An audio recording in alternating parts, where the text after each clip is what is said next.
السلام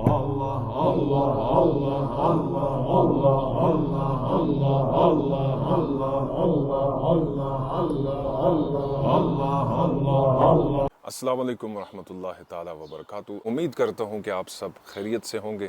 اللہ تعالیٰ آپ سب کو اپنی حفظ و امان میں رکھے۔ آج کی یہ ویڈیو وسوسات کے حوالے سے ہے، ایسے برے خیالات کے حوالے سے ہے کہ جو انسان کے ذہن میں کہیں پر بھی کسی بھی کیفیت میں آ سکتے ہیں۔ ویڈیو شروع کرنے سے پہلے ہمیشہ کی طرح میں آپ سے ملتمس ہوں کہ اگر آپ اس چینل پہ نئے آئے ہیں تو براہ کرم اس چینل کو سبسکرائب کیجئے اور بیل آئیکن کے بٹن کو ضرور پریس کیجئے تاکہ ہر نئی آنے والی ویڈیو آپ تک بر وقت پہنچ سکے۔ دین آن لائن کے اس پیغام کو دوسروں تک ثواب کی نیت سے ضرور شیئر کیجئے۔ اللہ آپ سب کے جان و مال کی حفاظت فرمائے۔ برے خیالات اور وسوسے آنا ایک عام سی چیز ہے، نارمل چیز ہے۔ یہ کہیں پر بھی انسان کو کسی بھی کیفیت میں، کسی بھی حالت میں، کسی بھی جگہ پر آ سکتے ہیں، لیکن ان سے پریشان نہیں ہونا چاہیے۔ اکثر لوگوں کو یہ پریشانی ہوتی ہے کہ ہمارے ذہن میں جو برا خیال آیا، برا وسوسہ آیا، کہیں اس سے ہمیں گناہ تو نہیں ہوگا، کہیں اس سے ہماری عبادت تو ضائع نہیں ہو جائے گی، اور کہیں اس سے ہم گناہ گار تو نہیں ہو جائیں گے۔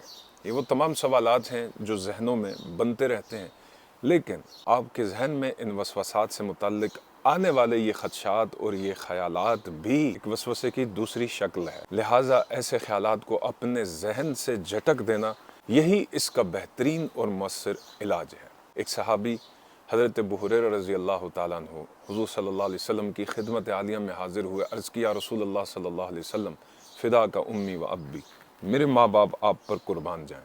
یا رسول اللہ، کبھی کبھار ہمارے ذہنوں میں اٹھنے والے عجیب و غریب قسم کے خیالات ہمیں بہت زیادہ پریشان کر دیتے ہیں، جن کا اظہار ہم اپنی زبان سے نہیں کرنا چاہتے، اور نہیں چاہتے کہ ہمارے ذہن میں، ہمارے دل میں جو خیال آیا، جو سوچ آئی، ہم کسی کو اس کے بارے میں بتائیں، نہیں بتانا چاہتے، اس لیے کہ وہ اس قدر گندے خیالات ہوتے ہیں، غلیظ خیالات ہوتے ہیں۔ یا رسول اللہ، ہم کیا کریں؟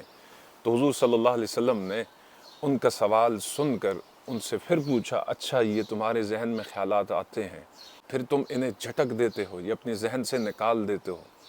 انہوں نے عرض کیا، یا رسول اللہ ایسا ہی ہے۔ تو حضور نے فرمایا، یہ تمہارے ذہن میں خیالات کا آنا، پھر ان خیالات کو جھٹک دینا اور اپنا ذہن دوسری طرف مشغول کر لینا، یہ تمہارے ایمان کی نشانی ہے۔ صحابی نے پوچھا، یا رسول اللہ صلی اللہ علیہ وسلم، یہ کیسے ایمان کی نشانی ہے؟ حضور نے فرمایا کہ جس دل میں ایمان ہوتا ہے، شیطان اسی دل پر تو وار کرتا ہے۔ دوسری روایت سے اس بات کو واضح کر دیا گیا کہ چور اس گھر میں چوری کرنے کے لیے داخل ہوتا ہے جس گھر میں مال اور اسباب ہوتے ہیں، جس گھر میں اسے توقع ہوتی ہے کہ اس گھر سے میں خالی ہاتھ نہیں جاؤں گا، لہٰذا وہ اسی گھر میں چوری کرتا ہے۔ اس طرح سے شیطان تمہارے ایمان کا دشمن ہے۔ وہ نہیں چاہتا کہ انسان کے دل میں، اس کے دماغ میں، اس کے قلوب و اذہان میں ایمان باقی رہے، یا وہ دولت ایمان سے سرفراز رہے۔ شیطان انسان سے اس کا ایمان چھیننا چاہتا ہے، وہ اسی تگ و دو میں ہوتا ہے، اسی کوشش میں ہوتا ہے، لہٰذا وہ اس قسم کے عجیب و غریب اور غلیظ ترین قسم کے خیالات انسانی ذہنوں میں، ان کے دلوں میں داخل کرتا رہتا ہے۔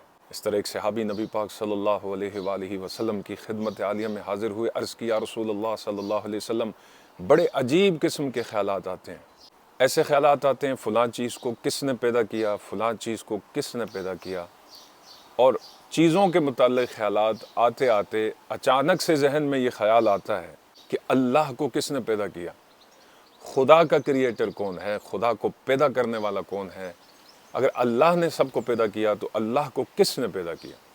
تو سرور عالم نور مجسم صلی اللہ علیہ وسلم نے ارشاد فرمایا، جب تمہارے ذہن میں وسوسے آئیں اور یہ وسوسہ جب آنے لگے کہ اللہ کو کس نے پیدا کیا ہے، تو تم فوراً اس وقت کہا کرو، آمنت باللہ ورسولہ، میں ایمان لاتا ہوں اللہ پر اور اس کے رسولوں پر۔ پھر دوسرا اس کا علاج یہ ہے کہ جب بھی اس قسم کے عجیب و غریب خیالات آئیں تو آپ استغفر اللہ ربی من کل ذنب واتوب الیہ بھی پڑھ سکتے ہیں۔ آپ پڑھ سکتے ہیں اعوذ باللہ من الشیطان الرجیم، یہ بھی پڑھ لیں۔ آپ لا حول ولا قوت الا باللہ العلی العظیم، یہ بھی پڑھیں۔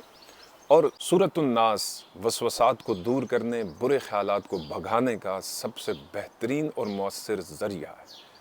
اعوذ باللہ من الشیطان الرجیم، بسم اللہ الرحمن الرحیم، قل اعوذ برب الناس، کہو